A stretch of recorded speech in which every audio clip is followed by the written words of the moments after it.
जी के मेहमान। अथ स्वागतम शुभ स्वागतम, अथ स्वागतम शुभ स्वागतम, आनंद मंगल मंगलम, आनंद मंगल मंगलम, हितप्रियं भारत भारतम, हितप्रियं भारत भारतम स्वागतम शुभ स्वागतम, अथ स्वागतम। शुभ स्वागतम। नमस्कार दोस्तों, आज हम जिस मेहमान से आपको अपने इस कार्यक्रम में मिलवा रहे हैं वो एक डायरेक्टर हैं जिन्होंने अपनी पहली ही फिल्म से बॉलीवुड में कामयाबी का परचम लहरा दिया है। जी हाँ, हम बात कर रहे हैं तिग्मांशु धूलिया जी की, जिन्होंने अपनी पहली ही फिल्म हासिल से बॉलीवुड में कामयाबी हासिल की है। तो आइए उनसे बातचीत का सिलसिला शुरू करते हैं। तिग्मांशु जी, कैसा लगा आपको? आपकी पहली ही फिल्म ने इतनी कामयाबी हासिल की और कई सारे अवार्ड्स के लिए नॉमिनेटेड भी की गई। जाहिर सी बात है, बहुत अच्छा लग रहा है, बहुत ही अच्छा लगा। और इस फिल्म को काफ़ी अवार्ड्स मिले, इरफान को बहुत सारे अवार्ड्स मिले, मुझे भी मिला बेस्ट स्क्रीन प्ले का अवार्ड। लेकिन नाराज़गी ये रही कि जिस तरह की फिल्म थी हासिल, इस फिल्म को नेशनल अवार्ड के लिए भेजना चाहिए था, क्योंकि थोड़ी सी लीक से हटकर थी। उसके बाद भी थोड़ा सा एप्रिसिएशन मिला, मास्क। लेकिन ये फिल्म नेशनल अवार्ड्स के लिए हमारे प्रोड्यूसर्स ने भेजी नहीं, तो उसको लेके थोड़ा सा गिला शिकवा है, पर अगली फिल्म से पूरी कर लूंगा मैं। इसलिए शायद आपको स्क्रीन प्ले अवार्ड मिला, उसके लिए नहीं जा पाए। शायद। आज जब बड़ी बड़ी स्टार कास्ट फिल्में भी फ्लॉप हो रही हैं, ऐसे में आपने एक नया स्टार कास्ट को लेके जो बहुत ज़्यादा कामयाब नहीं है फिल्म बनाई, और पहली फिल्म थी एज ए डायरेक्टर आपकी, तो ये रिस्क क्यों लिया आपने? क्या था कि जब मैं पहली फिल्म बना रहा था उस वक्त मेरे दिमाग में ये बिल्कुल नहीं चल रहा था कि मुझे क्या चलना चाहिए, वो बनाना है मेरे अंदर। ये मैंने स्क्रिप्ट लिखी थी और बिल्कुल मैं उसको बाहर निकालना चाह रहा था और बहुत डेस्परेट था फिल्म बनाने के लिए। उस वक्त मेरे जहन में बिल्कुल नहीं चल रहा था कि मैं ऐसी फिल्म बनाऊं जो चले या ना चले। और मेरे ही नहीं, मतलब पूरे यूनिट के लोगों की और सारे आर्टिस्ट की पूरे एक अंसाम्बल, एक कोशिश थी जिसकी वजह से ये फिल्म अच्छी बनी। डायरेक्टर बनने की कोई खास वजह? माशाल्लाह आप तो देखने भालने में भी अच्छा है, तो हीरो बनने की क्यों नहीं सोची? मैं ट्रेंड एक्टर हूँ, नेशनल स्कूल ऑफ ड्रामा से मैंने एक्टिंग में ही स्पेशलाइज किया था। और फिर डायरेक्शन में आ गए? हाँ, वो मैं क्या हुआ कि एक नाटक हुआ NSD में, जब हम लोग सेकेंड ईयर में थे। उसका नाम था वाइल्ड डक, इब्सन का बहुत चर्चित नाटक है वो। उसमें मुझे मेन रोल दे दिया डायरेक्टर ने, और गलत कास्टिंग थी, मतलब वो बहुत ही कॉम्प्लिकेटेड रोल था। और मैं NSD बहुत यंग हूँ, मैं 19 साल का था, मैं चला गया था, तो I was just 20 years old। और उतनी समझ नहीं थी कि मैं उस कैरेक्टर को समझ सकूं। और बहुत बुरी तरह फ्लॉप हुआ वो प्ले, बड़ी जिल्लत उठानी पड़ी। तभी आपने सोच लिया तो हाँ, तो मैं समझ गया कि ये मुझसे एक्टिंग नहीं होगी, क्योंकि क्या होती है, एक्टर को थोड़ा बेशर्म होना होता है। हाँ, थोड़ा बेशर्म सबके सामने कर दिया। मैं उस शर्म को तोड़ नहीं पा रहा था, तो मुझको लगा कि मैं एक्टिंग तो नहीं कर सकता। और मैंने रियलाइज किया कि क्यों नाटक खराब हुआ। उसकी एक तो स्क्रिप्ट बहुत खराब थी, जब नाटक बहुत अच्छा था लेकिन वो ट्रांसलेशन था, बहुत ही क्लिष्ट हिंदी थी और रियलिस्टिक नाटक। क्लिष्ट हिंदी में आप रियलिज्म कैसे लाओ, वो पॉसिबल नहीं हो रहा था। तो उस दिन से मैंने कहा मैं खुद लिखूंगा और मैं एक्टिंग नहीं करूंगा, मैं डायरेक्ट ही करूंगा। तो एक नाकामयाब एक्टर था, इसलिए मैं डायरेक्शन में आ गया। ऐसा अक्सर होता है कि लोग डायरेक्टर बनने आते हैं तो एक्टर बन जाते हैं, और एक्टर बनने आते हैं तो सिंगर बन जाते हैं। यही शायद आपके साथ हुआ। हासिल का आइडिया आपको कैसे आया? हासिल का आइडिया ऐसे है कि हमारे एक दोस्त हैं, उनका नाम मैं नहीं लूँगा, बहुत करीबी दोस्त हैं हमारे। मतलब ऐसे शाम को बैठे हुए थे, बातचीत चल रही थी ज़िंदगी के पुराने मोमेंट्स के बारे में। तो उसके साथ ऐसा हुआ था कि मतलब एक वो लड़की से प्यार करता था और किसी उस शहर के बहुत बड़े बकैत ने, गुंडे ने ज़बरदस्ती से उसकी गर्लफ्रेंड से शादी कर ली।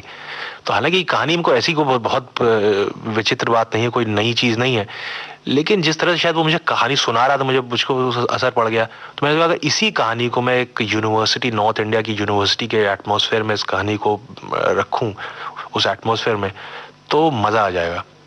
यही मैंने किया। तो इंस्पिरेशन एक दोस्त की रियल लाइफ थी बेसिकली स्टोरी। अच्छा, लेकिन ये जो आपने माहौल बताया, ये आपका ताल्लुक शायद इलाहाबाद से है जी।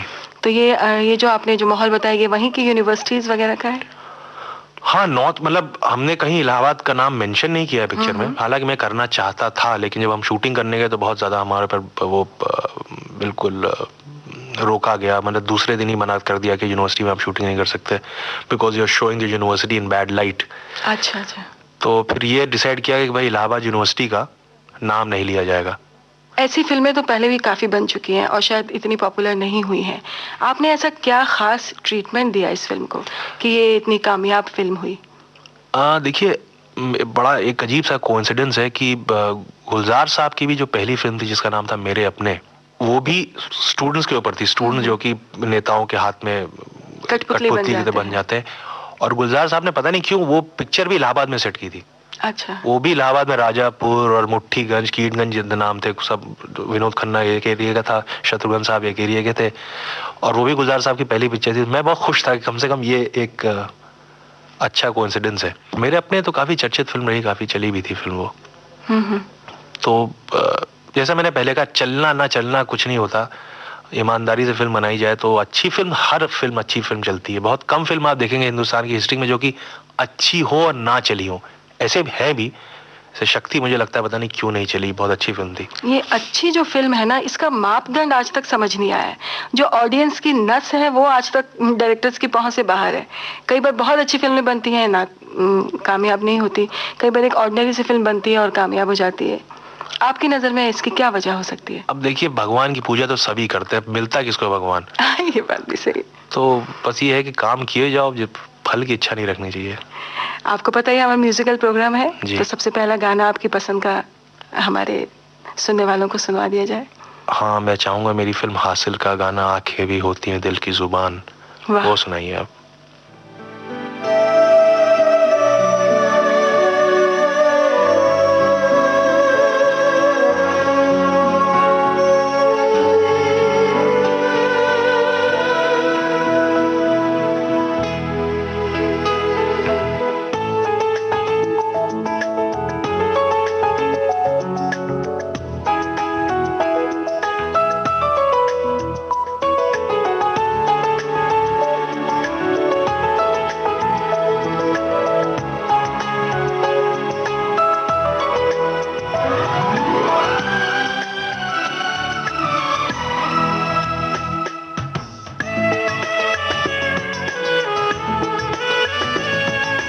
आंखें भी होती हैं दिल की जुबान, आंखें भी होती हैं दिल की जुबान, बिन बोले कर देती है हालत ये पल में बयान। आंखें भी होती है दिल की जुबान, बिन बोले कर देती है हालत ये पल में बयान। आंखें भी होती है दिल की जुबान।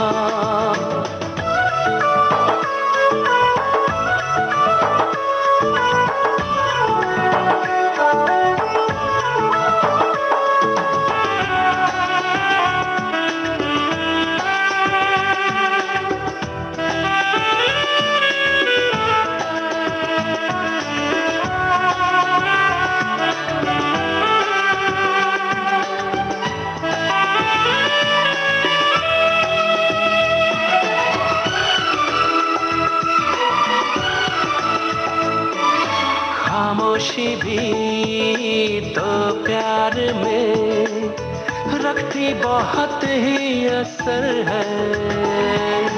कब इश्क हो जाए यहाँ दिल को कहाँ ये खबर है। दो दिल के ये सिलसिले छुप सके है कहाँ। आंखें भी होती है दिल की जुबान, आंखें भी होती है दिल की जुबान।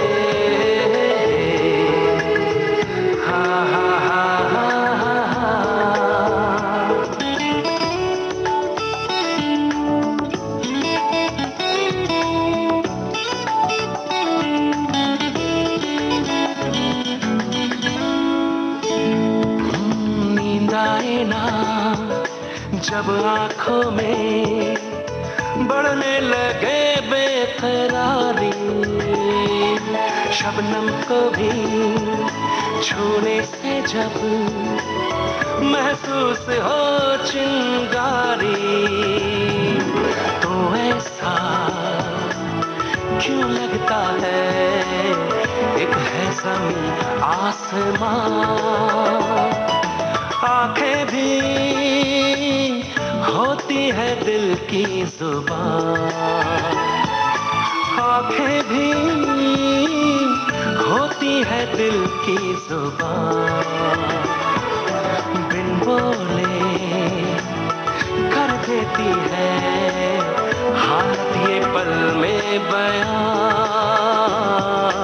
बिन बोले कर देती है हालत ये पल में बयां।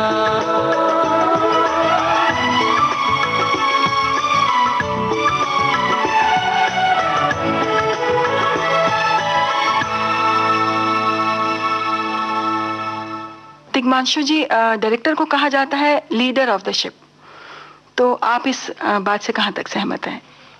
बिल्कुल सही बात है, लीडर ही होता है, वो is called the captain of the ship. क्योंकि फिल्म बनाने के पहले भी जो मतलब फिल्म की जो शुरुआत होती है, भाई प्रोड्यूसर ढूंढता है, राइटर ढूंढता है, वो सारा काम डायरेक्टर को ही करना पड़ता है। अच्छा। वहां से लेकर के फिर आप shooting is the second stage. उसके बाद आप शूटिंग करते हैं, फिर आप पिक्चर को लगाते हैं थिएटर में, वो भी पिक्चर बनाने जितना ही बड़ा काम है। ये सारा का सारा काम डायरेक्टर, ये सब काम डायरेक्टर के अंडर से ही जाता है, तो बिना उसके तो कुछ नहीं हो सकता। लेकिन जो न्यू कमर्स होते हैं, जैसे आप एकदम नए डायरेक्टर थे, तो ये सब काम कैसे पॉसिबल होता गया आपके लिए? कैसे प्रोड्यूसर आपको मिले? ये सेटअप कैसे तैयार हुआ? देखिए, एक तो ये है कि मैं बाकी डायरेक्टर जो, देखिए ऐसा था 2003 बहुत हिस्टोरिकली हिंदी सिनेमा के लिए बहुत बड़ा साल था। उस साल 30 डायरेक्टर्स ने डेब्यू किया था अपना, कभी नहीं हुआ ऐसा। मतलब उसमें हनी ईरानी भी थी, जो कि बहुत फिल्में लिखी हैं उन्होंने, बहुत कुछ किया, लेकिन एज ए डायरेक्टर उनके अरमान हासिल के साथ ही आई थी, एक ही दिन रिलीज हुई थी वो फिल्म भी। ये है कि मेरा कुछ ऐसा रहा कि मैं शेखर कपूर और मणिरत्नम जैसे दिग्गजों को मैंने असिस्ट किया है। अच्छा। तो मेरी स्कूलिंग वो है। तो मैं नॉनसेंस नहीं लेता मैं किसी की सुनता नहीं हूँ। मतलब मैं अगर जो मुझे ठीक लगेगा वही होगा, वो चाहे कोई भी हो। लेकिन उसके लिए आपको बहुत ज्यादा स्ट्रगल नहीं करना पड़ा? बहुत स्ट्रगल करना पड़ा, इन द सेंस कि मतलब देखिए, हासिल का क्लाइमैक्स कुंभ मेले में था, जो इलाहाबाद में हुआ था, सालों बाद 200 साल बाद आता है वाला। और मैंने स्क्रिप्ट में लिख दिया था कि क्लाइमैक्स कुंभ मेले में होगा। और हमारे पहले एक और प्रोड्यूसर थे, उन्होंने मुझसे प्रॉमिस किया था कि मैं कर रहा हूँ फिल्म, और वो लास्ट मोमेंट में बैकआउट कर गए। ओहो। और कुंभ मेला आ रहा है और जा रहा है, मुझे दिख रहा है 10 दिन बाकी खत्म होने के लिए, और मेरे पास कुछ नहीं है। मेरे एक्टर्स सब रेडी थे, सब कुछ था। उसके बाद हम लोगों ने दोस्तों ने मिलकर कुछ पैसे आपस में इकट्ठे किए और लेके गए इलाहाबाद सारे एक्टरों को। जितने बड़े वाइड शॉट्स थे भागने दौड़ने के, वो सब कुंभ मेले में लिए, वापस आए, अपने पैसे से एडिट किया। एडिट करके वो जो 4-5 मिनट का फुटेज था, वो प्रोड्यूसर्स को दिखाना शुरू किया। दिखाया तो फिर हमारे जो प्रोड्यूसर्स थे, कर्मा नेटवर्क, उनको पसंद आया। उन्होंने फिर प्रोड्यूसर्स का इंटरफेरेंस ज्यादा नहीं रहता था? नहीं, पिक्चर बनाने में कोई इंटरफेरेंस नहीं रहा। अच्छा, सजेशंस, आपके साथ इतने कामयाब एक्टर हैं स्टेज के और टेलीविजन के, इरफान खान, तो उनसे कुछ सजेशंस वगैरह आप लेते थे? सजेशंस लेता तो नहीं था, लेकिन ऐसा मौका नहीं आया। लेकिन अगर कोई मौका आए और कोई ऐसा सजेशन दे जो कोई फिल्म के हित में है, तो उसमें लेने में कोई बुराई नहीं है। तिग्मांशु जी, आपका बैकग्राउंड हम थोड़ा सा जानना चाहेंगे कि आपका ताल्लुक कहाँ से है और कैसे आपकी फिल्मों में एंट्री हुई एज ए डायरेक्टर? देखिए, मेरी पैदाइश और पढ़ाई लिखाई सब इलाहाबाद से है, और मेरे फादर इलाहाबाद हाई कोर्ट में जज थे। लेकिन मैं रहने वाला वैसे हूँ उत्तरांचल का, गढ़वाल का। अच्छा। लेकिन पहले उत्तर प्रदेश था, हाई कोर्ट सिर्फ इलाहाबाद में था, तो फादर को आना पड़ा प्रैक्टिस करने के इलाहाबाद। तो मेरी पैदाइश वहीं हो गई, तो यूनिवर्सिटी मैंने वहीं तक की। उसके बाद मैं नेशनल स्कूल ऑफ ड्रामा गया, थिएटर कर रहा था इलाहाबाद में। और इलाहाबाद, जैसे सब लोग जानते हैं, बहुत ही लिटरेरी जगह है। वहाँ पे लेखक और थिएटर और म्यूजिक और इवन वेस्टर्न म्यूजिक भी, जो कि लोग जानते नहीं इतना, वेस्टर्न म्यूजिक हमारे यहाँ इंडस्ट्री में बहुत बड़ी बड़ी हस्तियाँ इलाहाबाद से ही ताल्लुक रखती हैं। अमित जी। जी बिल्कुल। तो ये रहा। उसके बाद जैसे मैंने बताया कि मैं NSD में था, एक्टिंग में स्पेशलाइज कर रहा था, पता चला कि मैं अच्छा एक्टर नहीं हूँ। उसके बाद 89 में मैं पास आउट हुआ नेशनल स्कूल ड्रामा से और दिल्ली में रहा 4 साल। हालांकि दिल्ली में फिल्मों का काम बिल्कुल नहीं होता था, थिएटर ज़्यादा होता था, लेकिन कुछ ऐसा हुआ मेरे साथ, मैंने फिल्में ही की। सबसे पहली फिल्म मैंने की केतन मेहता साहब की Sardar Patel, as an art director, मैं असिस्टेंट आर्ट डायरेक्टर, क्योंकि हिस्टोरिकल पिक्चर थी और मैं हिस्ट्री का स्टूडेंट था यूनिवर्सिटी में। तो बड़ा मजा आता था 3 मूर्ति लाइब्रेरी में बैठ करके रिसर्च वर्क करना, है सब करना, बहुत अपने आप को इंटेलेक्चुअल समझते थे। तो बहुत अच्छा लग रहा था। तो और आपकी जॉब के लिए बहुत जरूरी भी है इंटेलेक्चुअल स्टडीज ज्यादा पढ़ना, इतिहास का जानना खासकर बहुत जरूरी है। तो वो पहली फिल्म थी। उसके बाद अरुंधति रॉय, प्रदीप किशन, अरुंधति रॉय जिनके गॉड ऑफ स्मॉल थिंग्स बहुत चर्चित रही नॉवल, उनकी एक फिल्म थी चैनल 4 इंग्लैंड की, इलेक्ट्रिक मून। उसमें नसीर भाई थे, रोशन सेठ थे। उसको मैंने, उस फिल्म में मैंने असिस्ट किया बतौर असिस्टेंट। मतलब आपको शुरू से ही अच्छे लोगों का साथ मिला है? जी हाँ, ये अच्छे लोगों के साथ में काम करने का मौका मिला है। इसीलिए शायद आपकी पहली फिल्म देख के ऐसा लगता नहीं कि आपकी एज अ डायरेक्टर पहली फिल्म होगी। इतना अच्छा ट्रीटमेंट आपने फिल्म को दिया है। हाँ, मैंने टेलीविजन भी मैंने बहुत किया बॉम्बे में, काफी टीवी का काफी काम किया मैंने। तो फैमिली सपोर्ट आपको, क्योंकि जैसे आपने बताया कि डैडी तो आपके जज थे, तो आप लॉयर या इस तरफ क्यों नहीं गए? मेरा बीच वाले में से जो बड़े भाई हैं, मेरे सबसे बड़े भाई नेवी में हैं जी, उसके बीच वाले भाई उन्होंने, वो वकालत कर रहे हैं। तो और मेरा शुरू से शौक था। तो आपके डैडी खुश थे कि आप? जी जी जी जी, घर से पूरा सपोर्ट था, कभी किसी ने कुछ ये नहीं कहा कि मत करो। हालांकि मेरी मदर बात तक कहती है बेटा लॉक कर लो बाई चांस। अगर डायरेक्शन की दुकान नहीं चली तो। अच्छा, इतने बड़े बड़े डायरेक्टर्स को आपने असिस्ट किया है, तो इनके साथ आपका अनुभव कैसा रहा काम करने का? बहुत ही ब्रिलियंट रहा। मतलब वो इसलिए, देखिए आदमी, आप एक आदमी के साथ बर्ताव वैसा करते जैसा वो आदमी आपके साथ पेश आता है। पंडित क्वीन में मैंने शेखर जी को के साथ फिल्म में इन्वॉल्व किया। I was only there as a casting director. Seema, Manoj Bajpayee, Naval Pandey को, उन सब दोस्त थे, इनको मैं ही लेके आया। लेकिन जब फिल्म की शूटिंग शुरू हुई और शेखर जी लास्ट मोमेंट में बहुत सारी चीजें करते हैं, तो डायलॉग्स कौन लिखे, तो मैं डायलॉग्स भी लिखने लग गया पिक्चर के। और उस वक्त मैं मेरा डेजिग्नेशन असिस्टेंट डायरेक्टर का था नहीं, मैं डायलॉग लिखने गया। फिर वो 4 दिन बाद शूटिंग के फिर सब कुछ फिर संभाल तिग्मांशु ही करेगा। जब हम लोगों ने भिंड मुरैना में शूटिंग खत्म की, तो जब वो लास्ट डे था, सब लोग वापस आ रहे थे, उन्होंने कहा कि यार तुम मेरे साथ बॉम्बे आ जाओ। मैंने कहा ठीक आ जाता हूँ सर। मैं बॉम्बे आ गया।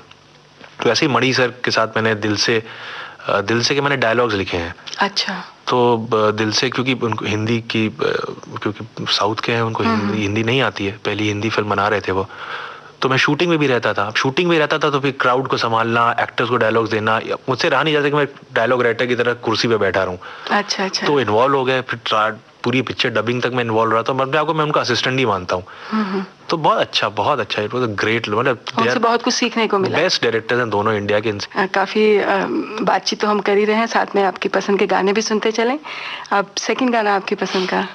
सेकंड गाना मैं मेरे गुरु शेखर जी की फिल्म का, मासूम का तुझसे नाराज जिंदगी। बहुत खूबसूरत गाना है। जी जी जी। तुझसे नाराज नहीं जिंदगी, हैरान हूँ मैं, ओ हैरान हूँ मैं, तेरे मासूम सवालों से परेशान हूँ मैं, ओ परेशान हूँ मैं, तुझसे नाराज नहीं जिंदगी, हैरान हूँ मैं, ओ हैरान हूँ मैं, तेरे मासूम सवालों से परेशान हूँ मैं, ओ परेशान हूँ मैं।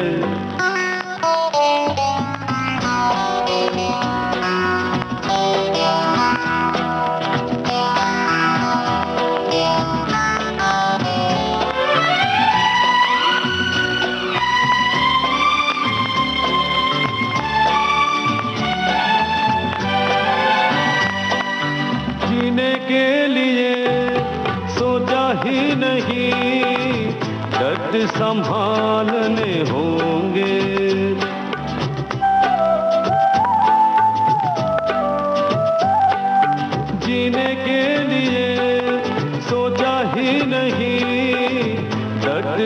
मानने होंगे, मुस्कुराए तो मुस्कुराने के कर्ज उतारने होंगे। हो मुस्कुराऊं कभी तो लगता है जैसे होठों पे कर्ज रखा है। ओ तुझसे नाराज नहीं जिंदगी, हैरान हूँ मैं, ओ हैरान हूँ मैं।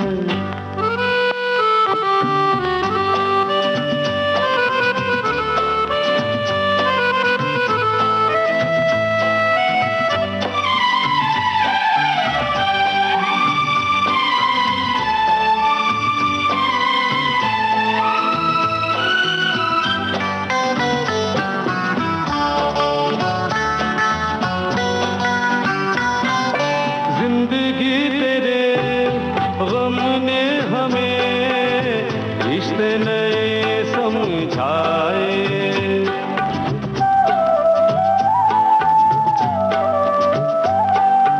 जिंदगी तेरे गम ने हमें रिश्ते नए समझाए। मिले जो हमें धूप में मिले छाँव के ठंडे साए।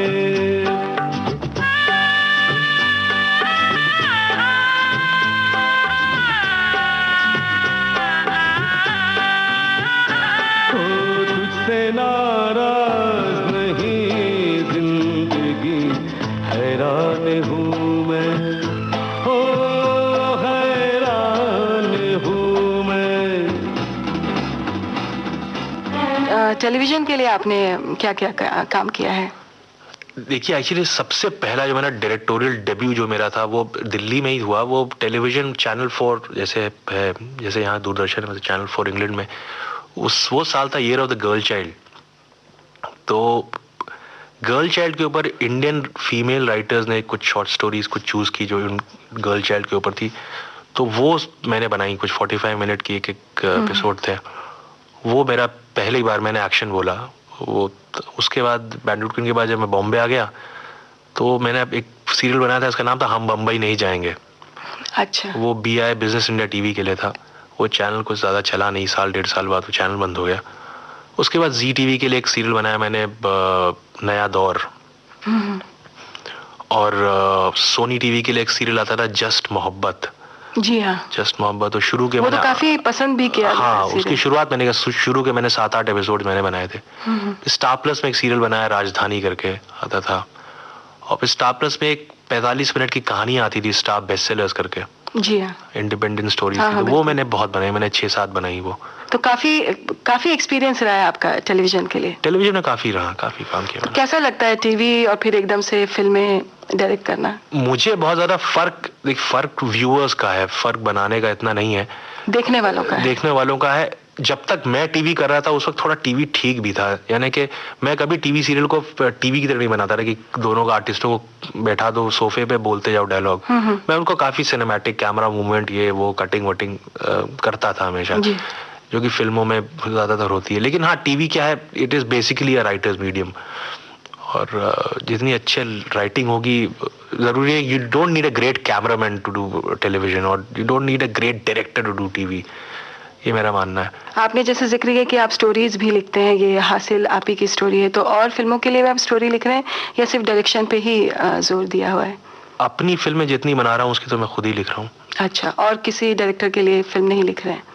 नहीं, और किसी डायरेक्टर के लिए फिल्म नहीं लिख रहा। मैंने डायरेक्टर हासिल के पहले मैंने कुछ लोगों के लिए फिल्में लिखी, लेकिन वो फिल्म फिर मैं देखता था तो मुझे अच्छा नहीं लगता था। मतलब कि लिखा मुझको लगता है मैंने बहुत अच्छा लिखा है, लेकिन लेकिन जब एक्टर वो डायलॉग बोलता था तो मैंने कहता था यार क्यों नहीं ठीक से बुलवाया इससे, तो अब तो नहीं लिखता। अच्छा, आप एज ए डायरेक्टर जब फिल्म की कास्टिंग वगैरह करते हैं तो कैसे आप आर्टिस्ट का चयन करते हैं? सबसे पहले कास्टिंग में क्या होता है कि फिजिकली करेक्ट होना चाहिए। देखने में अगर जैसा है रोल, देखने में अगर करेक्ट फिजिकल कास्टिंग करेक्ट होगी तो half the battle is one. बिल्कुल, तभी हम लोग कई बार कहते हैं कि ये आर्टिस्ट इस रोल के लिए एकदम फिट है। हाँ, उसके बाद फिर क्या है, फिल्म एक ऐसी चीज है कि थोड़ा मीडियम लेवल का भी एक्टर जो है ना चल जाता है, क्योंकि फिल्म में क्या है कि कटिंग्स होती हैं, 50 टेक्स होते हैं, फिर बैकग्राउंड म्यूजिक, एडिटिंग, आपकी एक्टिंग को संभाला जा सकता है। थिएटर में ऐसा नहीं होता, थिएटर में आप नंगे खड़े होते हैं स्टेज पे और आप ऑडियंस होती है सामने, बिल्कुल। बट फिल्म में थोड़ा मीडियम लेवल का भी एक्टर हो, लेकिन अगर फिजिकली करेक्ट कास्टिंग हो गई तो उसको ज्यादा मेहनत करने की जरूरत नहीं होती जी। आप अपने जीवन में एज ए डायरेक्टर किन किन से मुतासिर हैं? देखिए, मुझे सबसे ज्यादा, देखिए, गुरुदत्त साहब और राज कपूर साहब तो हैं ही, क्या मतलब उनको उनका तो कोई कह नहीं सकता, लेकिन बेस्ट डायरेक्टर जो है वो है गोल्डी साहब, greatest director ever born, the most versatile, हर तरह की फिल्में बनाई उन्होंने, हर तरह के, मतलब हर तरह की स्टोरी, और हर फिल्म कामयाब रही ज्यादातर जी, बहुत ज्यादा ऑडियंस को पहचानते थे शायद। बिल्कुल बिल्कुल। और मुझसे छल किए जाए, हाय रे हाय हाय, देखो सैया बेईमान, सैया बेईमान। मुझसे छल, मुझसे छल, मुझसे छल किए जाए, हाय रे हाँ सैया बेईमान।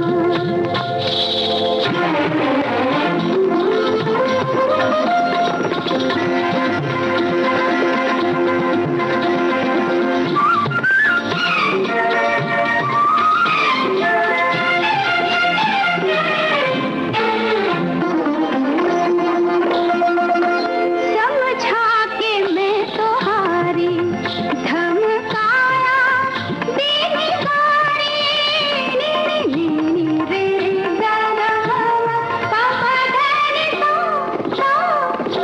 समझा के मैं तो हारी, हाँ धमकाया दीनी गारी, और करूँ भी तो देखो मोरा जियरा, जियरा कर पाए, जियरा कर पाए मोहे, हाय हाय देखो सैया बेईमान। मुझसे छल, मुझसे छल, मुझसे छल किए जाए, हाय रे हाय हाय देखो सैया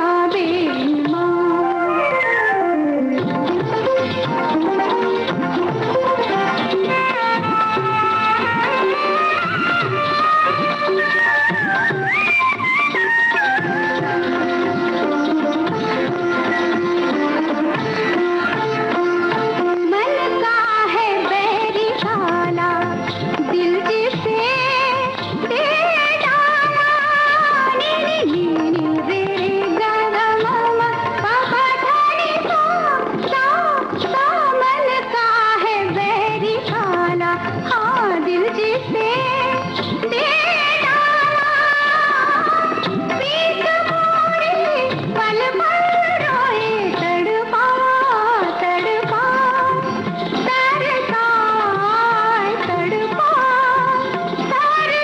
तरसाए मोहे, हाय हाय देखो सैया बेईमान। मुझसे छल, हाँ मुझसे छल, मुझसे छल किए जाए, हाय रे हाय हाय देखो हाँ सैया बेईमान, देखो सैया बेईमान, देखो सैया बेईमान। मुझसे छल किए जाए, देखो सैया बेईमान, हाँ बेईमान, हाँ बेईमान। राज खोसला साहब, ये दो डायरेक्टर्स मेरे बहुत करीबी, मैं उनको बहुत मानता हूँ, इंडियन डायरेक्टर्स में। Yes, Indian directors. और हॉलीवुड में भी आप फिल्में वगैरह देखते हैं तो किन डायरेक्टर से इंस्पायर हैं? अभी देखिए, पहले पुराने तो बहुत सारे, मतलब बहुत सारे हैं डायरेक्टर, देखिए अभी जैसे माइक फिगर्स बहुत अच्छे लगते हैं, मार्टिन स्कॉर्सेज़ी बहुत अच्छे डायरेक्टर हैं, स्टीवन सोदनबर्ग बहुत अच्छे डायरेक्टर हैं। तो जो ट्रीटमेंट हॉलीवुड की फिल्मों का होता है आजकल, जो हमारे न्यू कमर डायरेक्टर्स आ रहे हैं वो कोशिश करते हैं कि टेक्निकली हम उनको फॉलो करें, तो आपको नहीं लगता है कि हम ग्लोबलाइज सोसाइटी के लिए जो फिल्में बना रहे हैं उसमें जो हमारी ओरिजिनलिटी है वो कहीं ख़त्म हो गई है, वो डेप्थ नहीं है फिल्मों में? बिल्कुल, आप बिल्कुल सही फरमा रही हैं, ये बात सही है। क्या है कि हम इंडिविजुअलिटी ख़त्म हो गई है जी। अब हम अपनी फिल्म इंडस्ट्री को बॉलीवुड जब कहना शुरू कर देंगे तो बात वहीं ख़त्म हो जाती है ना। आप बहुत मान के अब तो ऑक्सफोर्ड डिक्शनरी में नाम भी आ गया बॉलीवुड, तो आप कुछ कह नहीं सकते। बिल्कुल। तो और इसका एक बहुत बड़ा कारण ये भी जिस तरह से कॉर्पोरेटाइजेशन हुआ है फिल्म इंडस्ट्री का, कि बड़ी बड़ी कंपनियां, कॉर्पोरेट हाउसेज आगे बनाने, वो लोग इन चीजों को समझते नहीं है। आर्टिस्ट को नहीं समझते, वो लोग सिर्फ फिगर्स को समझते हैं कि 100 करोड़ में इस साल लगा रहा हूँ, 100 करोड़ में 8 फिल्में फ्लॉप भी हो गई उनकी, लेकिन दोनों भी 100 करोड़ का धंधा कर दिया तो उनकी बुक्स में सही है।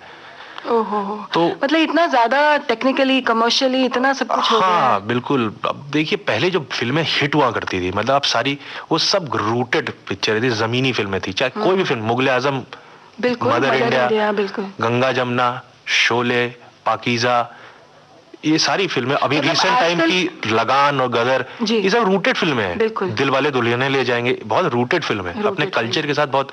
चाहे खाने की टेबल में माँ बाप कैसे बैठ के बात करेंगे, नमस्ते करेगा, प्रणाम करेगा, इन सब चीजों को बहुत खास ध्यान दिया गया है। बाकी जो फिल्में आ गई हैं जो कि मतलब हॉलीवुड की फिल्म की कॉपी कर, लोगों तो अपना डीवीडी शूटिंग में डीवीडी लगाते हैं, शॉट बाय शॉट कॉपी करके दिखाते हैं, मतलब जो है बस आप जब है पिक्चर बनी हुई सक्सेसफुल फिल्म है तो फिर फिल्म, और फिर स्टार एक चीज होती है यहाँ पे। स्टार, आपने अगर किसी स्टार को ले लिया, आपके सामने कोई बहुत बड़े स्टार हैं जो आपकी पिक्चर की रिकवरी करा रहे हैं, वो रेडी है फिल्म करने के लिए, तो फिल्म बनाना बिकम सेकेंडरी।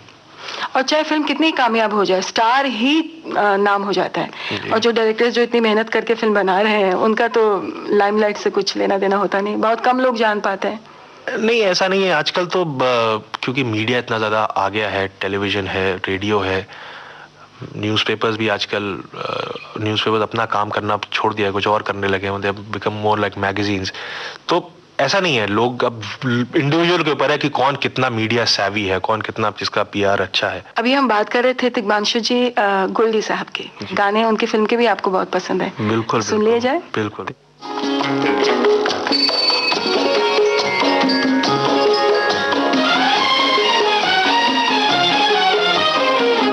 मैंने कसम ली, तूने कसम ली, नहीं होंगे जुदा हम। मैंने कसम ली, तूने कसम ली, नहीं होंगे जुदा हम। मैंने कसम ली।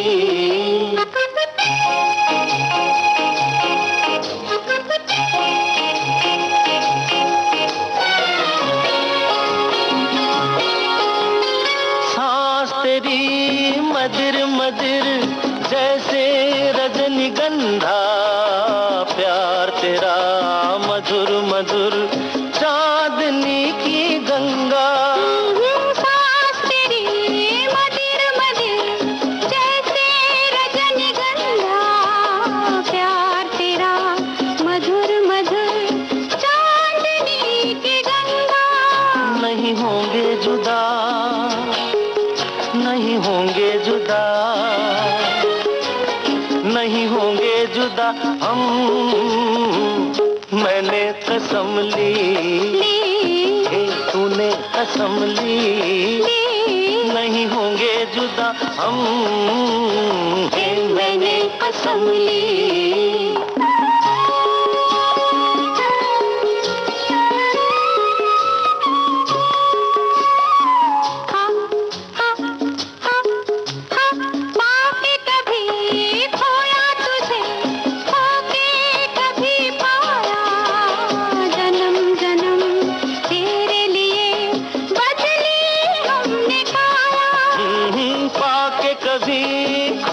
तुझे खोके कभी पाया, जन्म जन्म तेरे लिए बदली हमने काया। नहीं होंगे जुदा, नहीं होंगे जुदा, नहीं होंगे जुदा हम। मैंने कसम ली, तूने कसम ली, नहीं होंगे जुदा।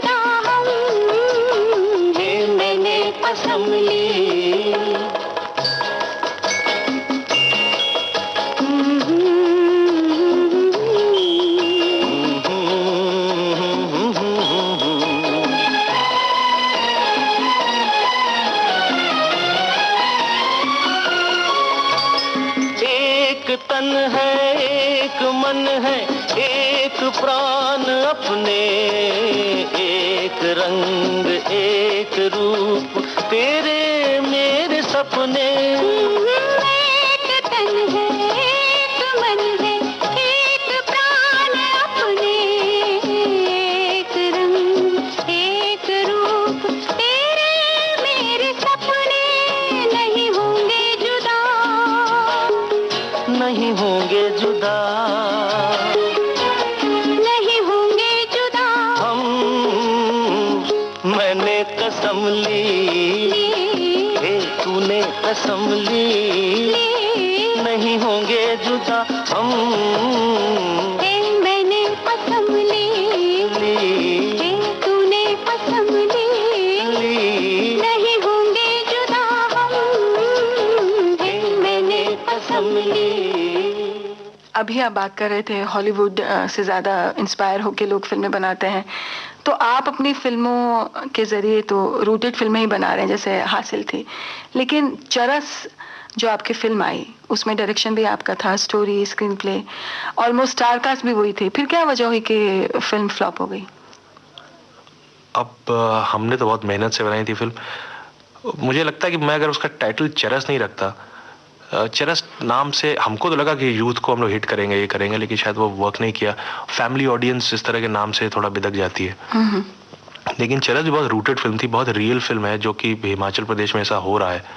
और पूरा जो ड्रग कार्टेल है वो इंडियंस के हाथ ऑर्गेनाइज नहीं है, सब इजरायलीज और जर्मन्स और इटालियंस कर रहे हैं। वहाँ पे गांव में चरस उगाते हैं। दुनिया की सबसे अच्छी चरस हिमाचल प्रदेश की होती है, और अगर आप उन इलाकों में जाएंगे आपको लगेगा नहीं कि आप इंडिया में हैं।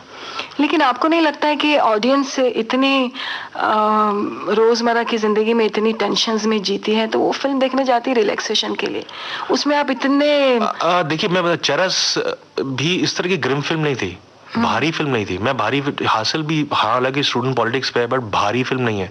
डायलॉग्स का मैं मस्ती है, सीरियस सीन भी चल रहा है तो लेकिन डायलॉग जो बोल रहा है आदमी आपको मजा आएगा।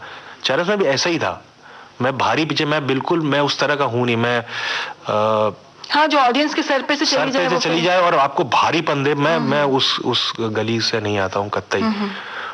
चरस की टाइमिंग और थोड़ा चरस मुझे लगता है कि 10 साल बाद देखिएगा क्या होता है चरस का। तो 10 साल बाद फिर वो हिट हो गई। हिट ना भी हो तो कम से कम आई थिंक कुछ करेगी जरूर।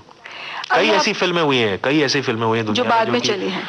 बाद में अगर चली भी ना, अब तो वो तो टाइम नहीं रहा कि चले हुए लेकिन पसंद की गई। हाँ, जब मैं 60-70 साल का हो जाऊंगा, मैं 10 फिल्में जब बना चुका हूँ, तो मेरी फिल्मों का जब रेट्रोस्पेक्टिव होगा तो उसमें चरस जब होगी, तो कुछ यंग जो आज से 7-8 साल बाद जो फिल्म मेकर्स पैदा होंगे वो चरस को ज्यादा अप्रिशिएट कर पाएंगे। अच्छा, आपके हिसाब से लगता है कि आने वाले वक्त में वो फिल्म हाँ, टेक्निकली बहुत साउंड फिल्म है, नई बात कह रही है, बहुत ढंग, किसी हॉलीवुड की कॉपी नहीं है और किसी भी हॉलीवुड फिल्म से टक्कर ले सकती है। लेकिन तिग्मांशु जी, एक बात मुझे बहुत रह के जहन में आ रही है कि आप रोमांटिक फिल्में क्यों नहीं बनाते हैं, जबकि आप इस एज मतलब यूथ को फॉलो करते हैं, मतलब यूथ हैं आप, तो फिर रोमांटिक फिल्में क्यों नहीं? अब इतने लोग बना रहे हैं रोमांटिक फिल्में, क्या जैसे मैंने कहा कि रोमांस तो जिंदगी का हिस्सा है।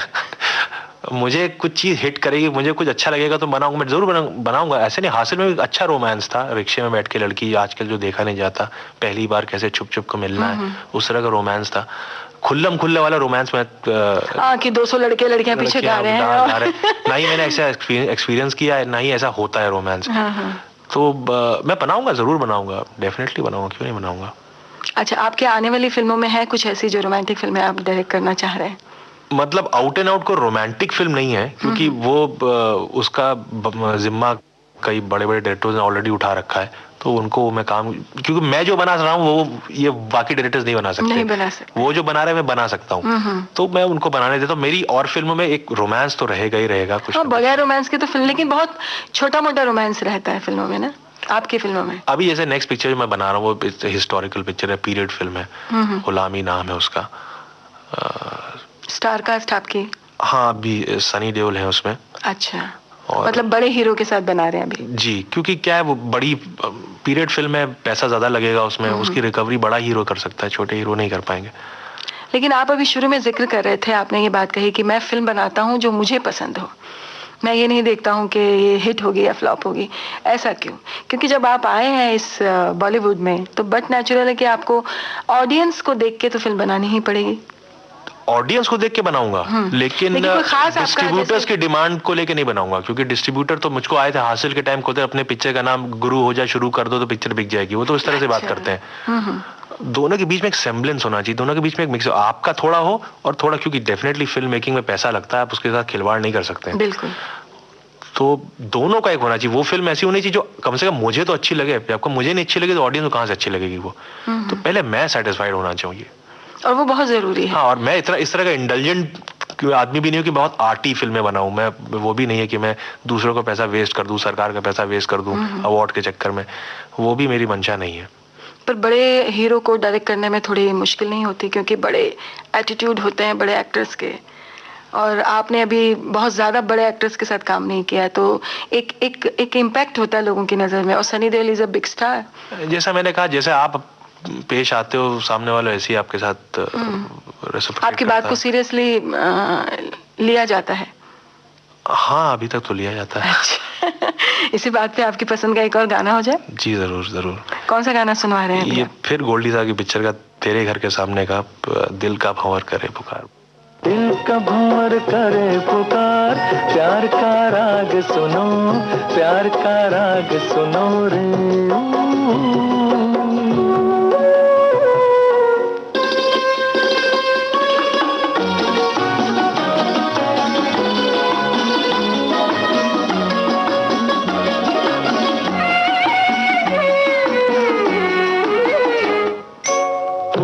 तुम गुलाब का क्या जवाब आपका, जो अदा है वो बहार है।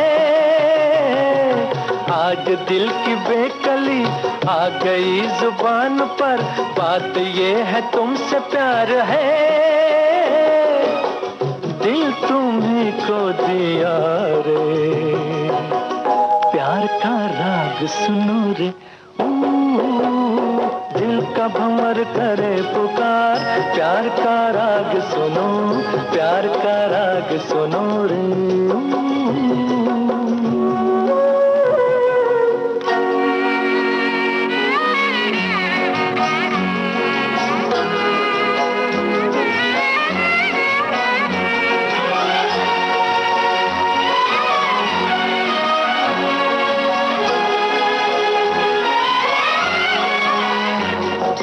चाहे तुम मिटाना पर न तुम गिराना, आंसू की तरह निगाह से।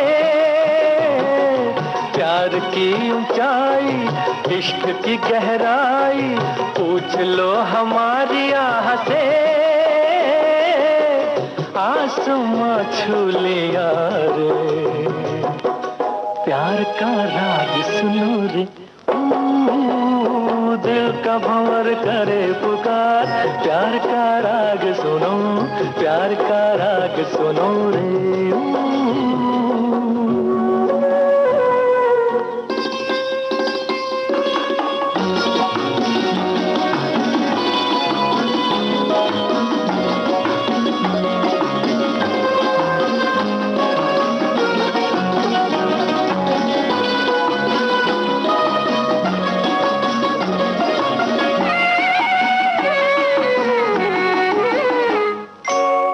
हसीन तार पे हम न बैठे हार के, साया बन के साथ हम चले।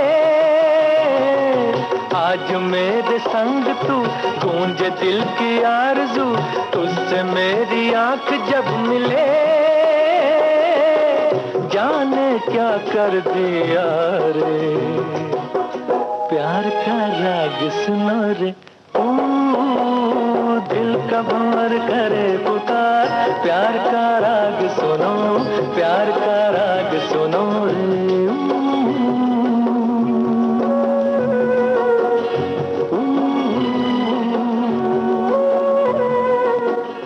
म्यूजिक का हम जिक्र कर रहे हैं, तो आपकी फिल्मों में भी म्यूजिक का कुछ इस तरह से आप चाहते हैं कि म्यूजिकली भी फिल्म हिट हो?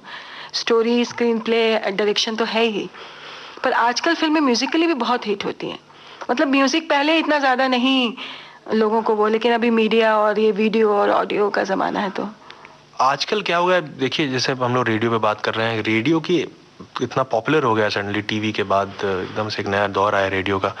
रेडियो पे इतने गाने बजने लगे, लोगों ने कैसेट वसेट खरीदने थोड़े कम कर दिए हैं। तो म्यूजिक की बिक्री आजकल बहुत कम होती है वाकई में। सारे म्यूजिक कंपनीज और म्यूजिक डायरेक्टर्स की इस वक्त काफी हालत खराब है। एक टाइम था आज से 6-7 साल पहले, म्यूजिक कंपनियां प्रोड्यूसर बन गई, वीनस, टिप्स, बिल्कुल इतना पैसा कमाया कि वो फिल्म खुद ही प्रोड्यूस करेंगे। अब वो दौर रहा नहीं है। और आजकल की कहानियां, थोड़ी ट्रेंड भी बदल गया मल्टीप्लेक्स के आने की वजह से, नई नई कहानियां बनने लगी हैं। अब ऐसी कहानियां बनने लगी हैं जिसमें म्यूजिक की जरूरत नहीं होती, लेकिन लोग लेकिन म्यूजिक इसलिए डालते हैं क्योंकि उनके गाने भी टेलीविजन में म्यूजिक कंपनियां बजवाती है तो उनकी पब्लिसिटी होती है पिक्चर की।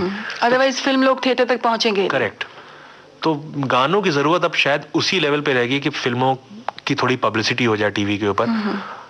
वरना अगर फिल्म जैसे देवदास है तो उसमें म्यूजिक जरूरी है, लेकिन अगर कोई जैसे रामगोपाल वर्मा साहब बनाते हैं, उनकी कई फिल्मों में म्यूजिक नहीं होता है। भूत में म्यूजिक नहीं था, जरूरत नहीं थी, लेकिन भूत अगर आज से 8 साल पहले बनी होती तो गाने होने चाहिए था 8 काट के। वो कौन थी और वो जमाने में तो जी सफेद साड़ी में आ रही है और गाना हो रहा है। तो अब इतनी जरूरत रही नहीं, मुझे लगता है म्यूजिक ने अपना काम कर दिया जितना करना था। म्यूजिकली बने, जो खास म्यूजिकल फिल्म है और उसमें म्यूजिक हो तो बात है, वरना it's a complete waste of time and money. आपकी जो एज के डायरेक्टर्स हैं वो बहुत ज़्यादा एक्सपेरिमेंटल फिल्में बना रहे हैं। हर आजकल कोई एक ज़माना था जब फिल्में एक टाइप की बनती थी, आजकल हर नई स्टोरीज, नई ट्रीटमेंट और उसकी फिल्म बनती है, और वो शायद ज़्यादा लोग पसंद भी कर रहे हैं। तो आपकी नज़र में कैसा है, सही है ये जो आजकल जो ट्रेंड चल रहा है फिल्मों का? देखिए, फिल्म तो डिक्टेट करता नहीं है, समाज डिक्टेट करता है तो फिल्में बनती हैं, और समाज को पॉलिटिक्स डिक्टेट करता है। तो पहले जो फिल्में बनती थी वो मसाला फिल्में होती थी, उसमें भाई बहन की राखी का गाना भी होता था, विदाई का भी गाना होता था, फिर एक शादी, फिर रात पे हीरोइन और माँ टंग जाते थे, विलेन आता था ड्रामों के ऊपर। अब वो मसाला फिल्म वाला ट्रेंड खत्म हो चुका है। कहानी जिस बारे में है उसी पे चलनी चाहिए। फिल्में पहले लंबी भी बनती थी, 22-22, 23-23 रील की पिक्चर बनती थी, अब 16-17 रील की पिक्चरें बनती हैं। जैसे हॉलीवुड बाहर की पिक्चर तो 1.5-2 घंटे की फिल्म, हमारी पिक्चरें 2.5 घंटे की होती हैं आजकल, थोड़ा कम रील, कम लेंथ होती है। तो ये एक अच्छी बात है कि आपकी कहानी जिस बारे में आप उसमें कहिए, जबरदस्ती के मसाले मत ठूसिए। और थोड़ी ऑडियंस भी इंटेलिजेंट हो गई है, बहुत प्रैक्टिकल सोचने लगी है। बिल्कुल बिल्कुल, क्योंकि बाकी इमोशनल ज्यादा नहीं रह गई है। करेक्ट बात है जी, हाँ। इसीलिए अच्छा, ये मल्टीप्लेक्स का जो जमाना आ गया है तो इससे जो फिल्म मेकिंग है उस पर फर्क पड़ा है आपकी नजर में? हाँ, बहुत पड़ा है फर्क उससे, क्योंकि एक साथ 5-5 फिल्में एक साथ एक थिएटर में देखने को मिलती हैं, और फर्क, हाँ, बहुत फर्क पड़ा है। जिस तरह आप कह रहे हैं, अलग अलग तरह की फिल्में बनने लगी हैं, क्योंकि हर तरह की ऑडियंस हो गई है। मतलब आजकल मल्टीप्लेक्स सब जगह हो गए हैं, बढ़ रहे हैं, 100-150 मल्टीप्लेक्स हो गए हैं हिंदुस्तान में, और फिल्म देखने का अपना एक एक्सपीरियंस हो गया। पहले तो कैसा भी गंदा थिएटर होता था, इसे नहीं हुआ तो लोग बैठ जाते थे, इतने शौकीन होते थे फिल्मों के। अभी डॉल्बी होना चाहिए, जो रिफ्रेशमेंट्स हैं वो अच्छे होने चाहिए, इंटरेस्टिंग होने चाहिए। तो फिल्म देखना जाना अपने आप में एक, जैसे मेले कार्निवल में जा रहे हैं आप, डिज्नीलैंड में जा रहे हैं, वैसा हो गया। पैसा ज्यादा खर्चा होता है, 150 रुपए का टिकट है, लेकिन अपने आप, चलो पिक्चर अच्छी नहीं भी है लेकिन हमने सैंडविच अच्छा खा लिया, और वहाँ और बहुत सारी चीजें, अच्छा एटमॉस्फेयर, मेरे बगल में शॉपिंग मॉल है, कुछ खरीद लिया। तो ये तो हो ही गया है, लेकिन ब्लॉकबस्टर जो नेशन वाइड, जो सब जगह हिट होने वाली पिक्चरें कम बनने लगी हैं इसकी वजह से। साल में 1 ही 2 बार यश जी की फिल्म आएगी या सुभाष जी की फिल्म आएगी, जो कि ऑल इंडिया हिट होती है, सिर्फ पॉकेट्स में नहीं होती। जो मल्टीप्लेक्स वाला सिनेमा है, ये पॉकेट वाला सिनेमा है। जैसे बिहार में नहीं चलती है इस तरह की फिल्में, बिहार में शाहरुख खान भी इतना नहीं चलते। तो बिहार में कौन सा हीरो चलता है? बिहार में तो बहुत अजीब अजीब फिल्में हिट हो जाती हैं। कोई एक आध फिल्म जो मतलब जो कहीं नहीं चली, जैसे सूर्यवंशम, अमित जी की फिल्म कहीं नहीं चली थी, वो बिहार में बहुत बड़ी हिट थी। संजय कपूर की पिक्चर थी छुपा रुस्तम, वो कहीं नहीं चली, बिहार में मतलब ब्लॉकबस्टर हिट हुई हो। बाप रे बाप। तो सबका अपना अपना टेस्ट है, अपना टेस्ट है। आपके फ्यूचर प्लान्स क्या क्या है? आप किस टाइप की फिल्में और आप आगे डायरेक्शन में लाना चाहते हैं? जैसे मैंने बताया, अभी मैं एक सनी देओल के साथ फिल्म कर रहा हूँ, तो पीरियड फिल्म 1857 पे का पीरियड है वो। फिर मैं एक कॉमेडी फिल्म कर रहा हूँ तमाशा नाम से। अच्छा, डबल रोल वाली फिल्म है। उसमें भी स्टार कास्ट? उसमें हम लोग स्टार ढूंढ रहे हैं अभी, क्योंकि कॉमेडी है, सारे स्टार्स कॉमेडी को कैरी कर नहीं सकते हो, तो यंग लड़का ही चाहिए। और ये दोनों फिल्में हैं जो कि फिलहाल जिस पे काम चल रहा है। अभी तक आपने हासिल और चरस जैसी फिल्में बनाई, अब कॉमेडी के लिए आप सोच रहे हैं, तो ये थोड़ा मुश्किल नहीं हो जाएगा? नहीं, क्या है कि मैं टेलीविजन जब करता था, उसके टेलीविजन मैंने कभी भी हास्य में एक्शन नहीं, कभी नहीं किया था हास्य, पहली बार। बहुत बहुत हल्की कॉमेडी, जैसे आपने जिक्र किया जस्ट मोहब्बत था, स्टार बेस्टसेलर, जितने बहुत कॉमेडी, एक हसीना 5 दीवाने के ऊपर मैंने किया था, भरों ने खिलाया फूल, बहुत कॉमेडी था। कॉमेडी तो मेरा फोटे है, कॉमेडी बहुत आसानी से करता हूं। You feel comfortable in making comedy film? Goldie साहब इसीलिए मेरे गुरु हैं। हाँ, बिल्कुल, कि हर तरह की फिल्में बहुत स्पॉन्टेनियस उनके फिल्मों में कॉमेडी होती थी। जी जी जी जी। इतना हेक्टिक आपका रहता है शेड्यूल, आप स्क्रिप्टिंग भी करते हैं, स्टोरी भी लिखते हैं, डायरेक्शन भी करते हैं, कास्टिंग वगैरह भी आप अपने हिसाब से करते हैं, आपको अपने लिए वक्त पर्सनली आपको अपने लिए वक्त मिल पाता है? देखिए, इस बात का दुख है मुझे, अपने लिए इतना दुख नहीं जितना परिवार के लिए। उनको मैं इतना, परिवार में आपके कौन कौन है? मेरी वाइफ है, मेरी 6 साल की डॉटर है। अच्छा। तो उनको मैं वक्त नहीं दे पाता हूँ इस बात का, लेकिन वो लोग अभी इतना कंप्लेन करते नहीं है, ये कम से कम बहुत अच्छी बात है। उनको भी लग रहा है जिस दिन मैं फिर बहुत बड़ा डायरेक्टर बन जाऊंगा, तो फिर एक साथ ही सारी छुट्टियां। बिल्कुल, बिहाइंड कहते हैं ना, every successful man there is a woman. Yes yes. तो वो अभी आपका बिल्कुल सपोर्टिव है? बिल्कुल, बहुत बहुत। और आपकी हॉबीज और क्या क्या है? देखिए, बड़ी अजीब सा हॉबीज पहले थी, पहले म्यूजिक, थिएटर, ये सब हॉबी थी, अब वो धंधा बन गया है। अच्छा। सब फिल्में देखना हॉबी थी, तो अभी हॉबी कोई रही नहीं। अच्छा। सिर्फ सब अब जो भी चीज है वो धंधे में शामिल हो गई। सब काम हो गया है। ओह, इसी बात पे हम एक गाना सुन लें आपकी पसंद का? जी जरूर, क्योंकि हल्के फुल्के मोड पे हम बातचीत कर रहे हैं तो। हाँ, मुझे ये जतिन ललित मेरे बड़े फेवरेट म्यूजिक डायरेक्टर्स हैं। उनकी फिल्म आई थी संघर्ष, उसमें गाना था मुझे रात दिन, वो सोनू निगम जी का। जी हाँ जी हाँ, वो सुनाइए।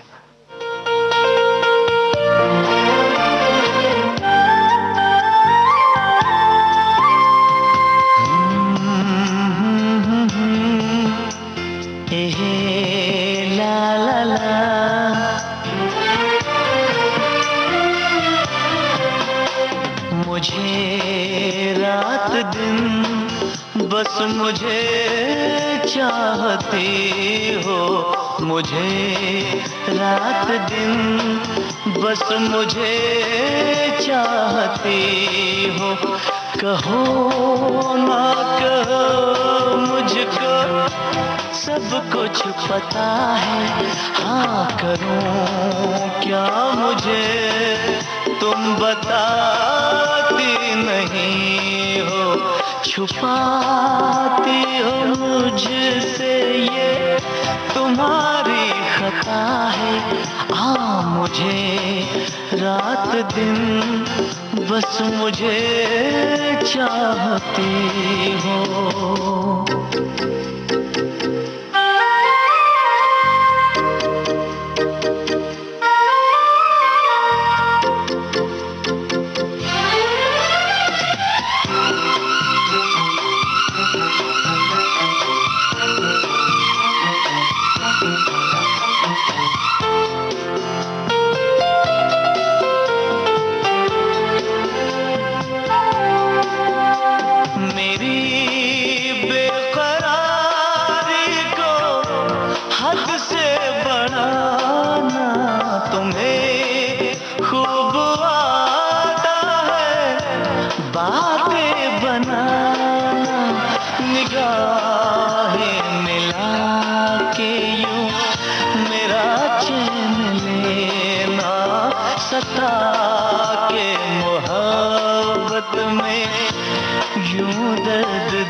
देख के ऐसे पल के झुकाना शरारत नहीं है तो फिर और क्या है। मुझे रात दिन बस मुझे चाहती हो।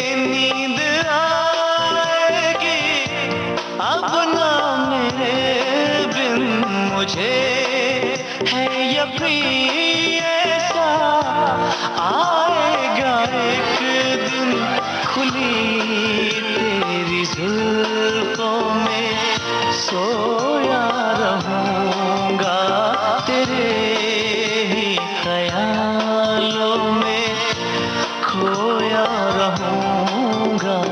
कभी गौर से मेरी आँखों में देखो, मेरी जान तुम्हारा ही चेहरा छुपा है।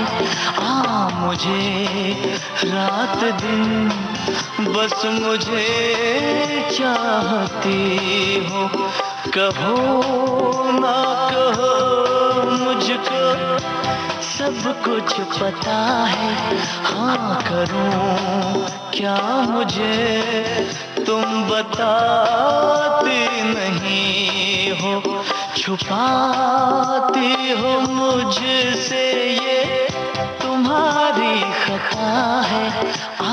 मुझे रात दिन बस मुझे चाहती हो।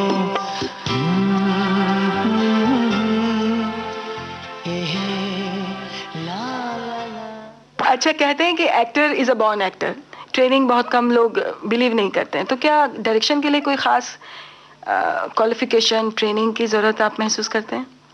डायरेक्शन में क्योंकि थोड़ा टेक्निकल मामला होता है, आपको थोड़ा कैमरे के बारे में पता होना चाहिए, थोड़ा मशीन्स के बारे में पता होना चाहिए और म्यूजिक के बारे में थोड़ा पता होना चाहिए। तो director is a multi facet talent, उसको हर चीज़ के बारे में थोड़ा थोड़ा कम से कम पता होना चाहिए।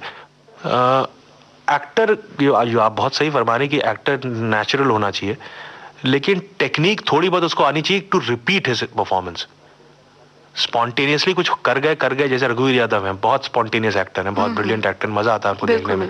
Amit ji is a very spontaneous actor, but बहुत स्किल्ड भी हैं। आप वही चीज उनको 10 बार बोलोगे 10 बार एग्जैक्टली वही करेगा, तो वो क्या वो स्किल होती है कि आप रिपीट कर सके अपने आप को, तो वो टेक्निक तो आनी चाहिए। तिग्मांशु जी, आप हमारे स्टूडियोज में आए, आपने इतनी अच्छी टेक्निकली और हर टाइप की बातचीत हमसे की, आपका बहुत बहुत शुक्रिया। और हम चाहेंगे कि भगवान आपकी आने वाली हर फिल्म कामयाबी हासिल करें और आप एक अच्छे डायरेक्टर्स की लिस्ट में आपका नाम सबसे ऊपर। अरे थैंक यू सो मच, बहुत बहुत धन्यवाद। हमारे मेहमान इस कार्यक्रम में आप सुन रहे थे फिल्म निर्देशक तिग्मांशु धूलिया से रजिया रागनी की बातचीत।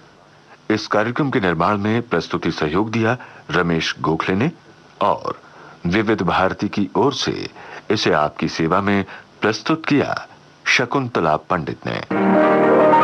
आज के मेहमान।